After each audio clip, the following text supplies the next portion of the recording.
নমস্কার বন্ধুরা, আমি তুহিন আর আমার কিচেনে আপনাদের সবাইকে স্বাগত। আজকে শীতকালের একটা স্পেশাল রেসিপি আপনাদের শিখিয়ে দেবো। একদম সহজ সরল পদ্ধতিতে চিকেন স্টু, মাত্র 10 মিনিটের মধ্যে, তা আবার প্রেশার কুকারে। এতটা সহজে আপনাদের শিখিয়ে দেবো চটজলদি চিকেন স্টু, যখনকার তখন আপনি বানিয়ে খেতে পারবেন। বাচ্চারা সন্ধ্যের টাইমে বা ডিনারে অনেক সময় রুটি বা ভাত খেতে চায় না, তখন এই হেলদি এবং খুবই ভারী কিন্তু এই স্যুপটা, সেই স্যুপটা যদি বানিয়ে খাওয়ান সব ভেজিটেবলস দিয়ে, কিন্তু ভেজিটেবলস কিন্তু বাচ্চারা এই স্যুপে খুঁজেও পাবেন এক দানা। তাহলে কীভাবে বানাবো সেটাই হচ্ছে আসল জিনিস, সেটা দেখে নেওয়া যাক। চলুন দেখে নিই। প্রথমেই আমি নিয়ে নিয়েছি একটা চিকেনের ব্রেস্টের পিস।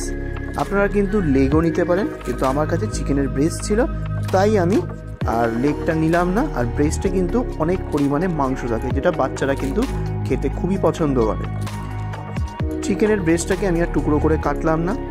এইবার নেক্সট স্টেপে চলে যাব। এইবার স্যুপ বানানোর জন্য আমি নিয়ে নেব কিছু ইনগ্রেডিয়েন্ট। কি দিয়ে এই স্যুপটা বানাবো সেটা আপনাদেরকে দেখিয়ে দিচ্ছি। নিয়েছি একটা মিডিয়াম সাইজের গাজর, এবং দেখুন কি সুন্দর চক্র চক্র করে আমি কেটে নিয়েছি, যাতে এটা সেদ্ধ হতে সুবিধা হয়। আর অবশ্যই কিন্তু শীতের যে লাল গাজরটা আছে সেটাই নেবেন, তাতে কিন্তু একটা হালকা সুইটনেস আসে। এবার নিয়ে নিয়েছি একটা ছোট সাইজের আলু, হাফ করে কেটে নিয়েছি, এতে স্যুপের থিকনেসটা খুব ভালো আসে। আলুর স্টার্চ তো আপনারা সবাই জানেন, মানে পটেটো স্টার্চ, কর্ন স্টার্চ, সেরকমই আলুটাকে আমি এখানে স্টার্চের কাজ করব। এবার নিয়ে নিয়েছি একটা মিডিয়াম সাইজের পেঁয়াজ, সেটাকে আমি হাফ করে কেটে নিয়েছি। কোনো চপ করার দরকার নেই, ইনস্ট্যান্ট রেসিপি, যখনকার তখন রান্না হয়ে যাবে। এবার একটা টমেটো নিয়ে নিয়েছি ছোট সাইজের।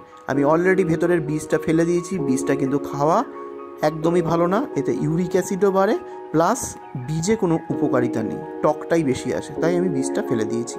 তারপর নিয়ে নিয়েছি দুটো ছোট সাইজের আদার স্লাইস, এরকমই পাতলা পাতলা করে কেটে নেবেন। নিয়ে নিয়েছি দুটো বড় সাইজের হাইব্রিড রসুনের কোয়া, সেটাকে মাঝখান থেকে ফালি করে নিয়েছি। আর দিয়ে দিয়েছি দুটো ছোট সাইজের লঙ্কা।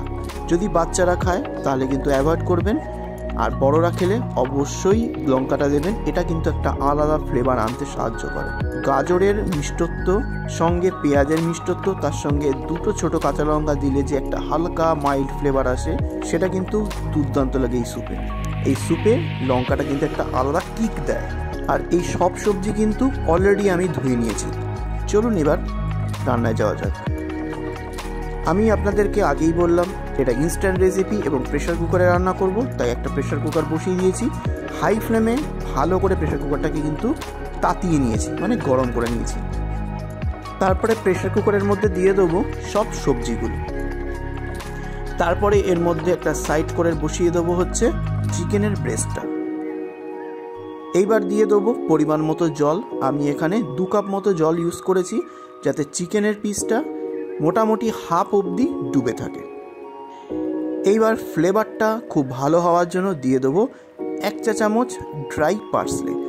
এখন শীতকাল, বাজারে কিন্তু ফ্রেশ পার্সলেও পাবেন, সেরকম হলে অল্প করে কুচিয়ে নেওয়া পার্সলে এর মধ্যে অ্যাড করে দেবেন। এইবার সুন্দর রং হওয়ার জন্য দিয়ে দেবো 1 চা চামচ কাশ্মীরি রেড চিলি পাউডার।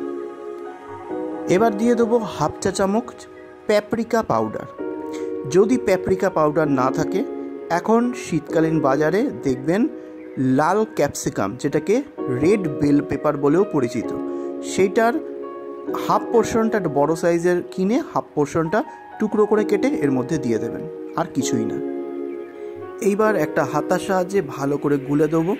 আমি এখানে নুনের ব্যবহার করিনি, আপনারা কিন্তু এখানে স্বাদ অনুযায়ী নুন দিতে পারেন। আমি পরে নুনের ব্যবহার করব যখন স্যুপটা বানাবো, তাই এখানে আর ইউজ করছি না। এবার ভালো করে এটাকে হাই ফ্লেমে একটু ফুটিয়ে নেব। ঝোলের মধ্যে বলক আসা অবধি কিন্তু একটু ওয়েট করতে হবে। এইবার দেখুন স্টকের মধ্যে কিন্তু ভালো করে বলক এসে গেছে। এইবার আমি প্রেশার কুকারের লিডটা লাগিয়ে ঠিক হাই ফ্লেমে 2টো হুইসেল দিয়ে নেব। হাই ফ্লেমেই কিন্তু দিতে হবে। দেখুন ঠিক 2টো হুইসেল পড়ে গেছে। এই 2টো হুইসেল পড়া মাত্রই ফ্লেমটাকে কিন্তু অফ করে দিতে হবে। দিয়ে যতক্ষণ না পর্যন্ত নিজে থেকে প্রেশার রিলিজ হচ্ছে ততক্ষণ পর্যন্ত এইভাবেই রেখে দিতে হবে। দেখুন প্রেশারটা রিলিজ হয়ে গেছে। এইবার আমি ঢাকনাটা খুলে নেব। দেখুন আলু আর গাজরটা সুসিদ্ধ হয়েছে কিনা সেটা দেখার জন্য আমি একটা কাঁটা চামচ ইউজ করছি এবং ইজিলি কিন্তু আলু আর গাজরের মধ্যে ঢুকে যাচ্ছে, মানে ভালোভাবেই সুসিদ্ধ হয়েছে এবং চিকেনটাও কিন্তু সুসিদ্ধ হয়ে গেছে। এইবার এই প্রেশার কুকারটা এইভাবেই রেখে দিতে হবে যতক্ষণ না পর্যন্ত এই পুরো স্টকটা প্লাস চিকেন সবজি সব ঠান্ডা হয়ে যায়। একটা কারণ আছে যার জন্য এটা কিন্তু ঠান্ডা করে নিতে হবে। দেখুন চিকেনের স্টকটা কিন্তু পুরোপুরি ঠান্ডা হয়ে গেছে। আমি ঠিক 15 মিনিট বাদে ফিরে এসেছি। এইবার এই স্টকের থেকে চিকেনটাকে আলাদা করে নিতে হবে। এইবার এই স্টকের মধ্যে যে যত সবজি দিয়েছিলাম আমি সব সবজিগুলোকে একটা ছাঁকনির সাহায্যে নিয়ে আমি মিক্সার গ্রাইন্ডারের মধ্যে নিয়ে নেব। মিক্সার গ্রাইন্ডারের মধ্যে নিয়ে ভালো করে মিহি করে পেস্ট করব। পেস্ট হয়ে গেলে আমি এই পেস্টটা এই স্টকের মধ্যে ঢেলে দেব। এই ঢেলে দেওয়ার পর আমি ফ্লেমটা অন করে দেব, দিয়ে ভালো করে ফোটাতে হবে। আশা করি বুঝতে পারছেন, বাচ্চারা কিন্তু বুঝতেও পারবে না আপনি এটা ভেজিটেবল অলরেডি দিয়ে ফেলেছেন এবং তার জন্য কিন্তু ভিটামিনের অভাব হবে না বাচ্চার শরীরে। হাই ফ্লেমে আমি কন্টিনিউ এটাকে ফোটাতে থাকবো যতক্ষণ না পর্যন্ত পারফেক্ট থিকনেস আসছে। আমি কিন্তু এর মধ্যে কোনো ধরনের কর্নফ্লাওয়ার বা পটেটো স্টার্চ ইউজ করব না, তার জন্যই কিন্তু আমি কিন্তু এক টুকরো আলুর ব্যবহার করেছি। এইবার একটা পারফেক্ট থিকনেস আসার পর দিয়ে দেবো যে চিকেনটা আমি তুলে রেখেছিলাম সেটাকে ভালো করে শ্রেড করে নিয়েছি, মানে ছিলে ছিলে নিয়েছি। দেখুন এইভাবে কিন্তু গ্রেভির মধ্যে মানে স্টকের মধ্যে দিয়ে দিতে হবে। দিয়ে দেবো কিছু গোলমরিচের পাউডার।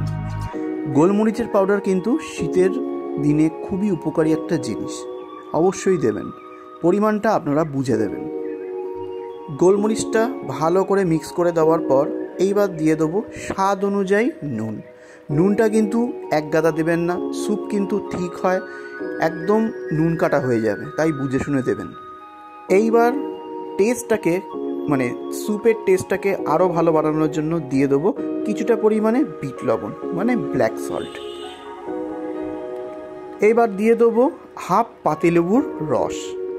অপূর্ব টেস্ট হয়, অবশ্যই ট্রাই করে খেয়ে দেখবেন। দারুণ লাগে খেতে স্যুপটা। শীতের রাতে এরকম চটপটা স্যুপ খেতে কার না ভালো লাগে বলুন তো। চিকেনটা দিয়ে ভালো করে ফুটিয়ে নেওয়ার পর 5 মিনিট তারপরে দিয়ে দেবো কিছু ফ্রেশ পার্সলে কুচো। এতে ফ্লেভারটা অনবদ্য হবে, অবশ্যই ট্রাই করে দেখবেন। এইবার সব শেষে দিয়ে দেবো 1 চা চামচ পরিমাণে বাটার। যারা সত্যিকারের ডায়েট করেন তারা এই বাটারটা কিন্তু স্কিপ করতে পারেন। আমি কিন্তু খেয়াল করে দেখেছেন আমি কিন্তু 1 বিন্দু পর্যন্ত তেল বা বাটার কিন্তু এতক্ষণ ইউজ করিনি। যদি এখানে বাটার ইউজ না করতে চান তাতেও হবে, কিন্তু যদি বাচ্চাদের জন্য বানান অবশ্যই বাটারটা দেবেন, কারণ তাদের শরীরে কিন্তু বাটারের প্রয়োজনীয়তা আছে। বাটার দেওয়ার পর আরও 2 মিনিট মতো ফুটিয়ে নেওয়ার পর দেখুন স্যুপের থিকনেস একদম পারফেক্ট চলে এসেছে। আমি হাতা দিয়ে ভালো করে গুটিয়ে দেখাচ্ছি, প্লাস তুলে তুলে ফেলে দেখাচ্ছি, একদম পারফেক্ট হয়ে গেছে। আর এই অবস্থাতেই গরম গরম সার্ভ করে দেবেন। আর এর থেকে বেশি যদি আপনি স্যুপটাকে শোকান তাহলে কিন্তু ঠান্ডা হয়ে যাওয়ার পর আরও কমে যাবে, তাই এটাই পারফেক্ট স্যুপ। তাহলে এই সহজভাবে এই ভালো স্যুপের রেসিপিটা কেমন লাগলো অবশ্যই কমেন্ট করে জানাবেন। আর সাবস্ক্রাইব করে বেল আইকন ক্লিক করতে কিন্তু ভুলবেন না যেন। নমস্কার।